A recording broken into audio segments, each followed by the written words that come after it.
to Warren at this point to just speak to us. So from what has been discussed, from what you've heard in this conference, where do we go from here? Where does Rwenzori Rare Earth go from here? What are we looking to do? What do we expect from Rwenzori within the short term, mid term, and long term? Especially, you've heard from Kira Motors, you've heard also from the other presenters previously. Where is Rwenzori going from this point on? Thank you, Humphrey. It's been fascinating listening to everyone's perspective on financing, on risks, on artisanal mining, and from our perspective, we're actually in quite a good place. I mean, you know, you've heard a myriad of views, and some people have expressed them more clearly and passionately, yes, than others. But from our perspective, let's look at where we are. We've got a new mining act, we've got new mining regulations, and we have an understanding ministry. So from that perspective, we're in a good place.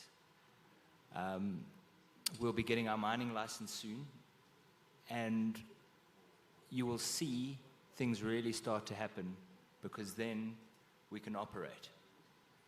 I was actually quite struck by the Permanent Secretary's transformation to the green economy slide, because the level of ambition she expressed there was quite something.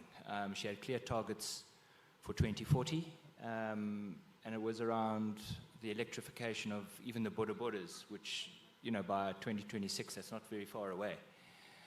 And I would like to be a part of some kind of ambition within the mining sector where we say something like, by 2040, we should have 20 large-scale mines operating in the country. That's the kind of ambition that I would like to see and be a part of, and we're going to be the first. And so we're going to iron out all the kinks in the new act, which is normal. You know, there's never a perfect act out there. And from Rwenzori's perspective, where we are, you will see things happening. And the first initial steps to the economic transformation that we all want commence. What I would like to finally say is, you know, if we want to drive the behaviors that we want, one of the things that we can look at, and remember, this is a process, so everyone's got a silver bullet and it's going to solve, but mining takes a long time.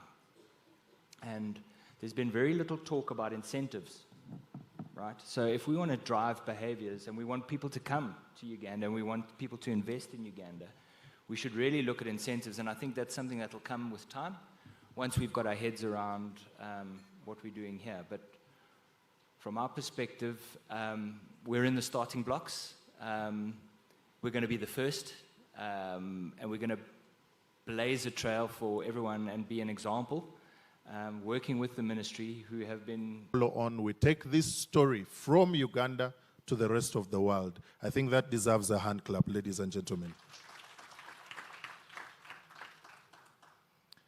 As the private sector is saying this, I would like to have finished with what my fellow speaker, Agri, said, because that's exactly the right attitude.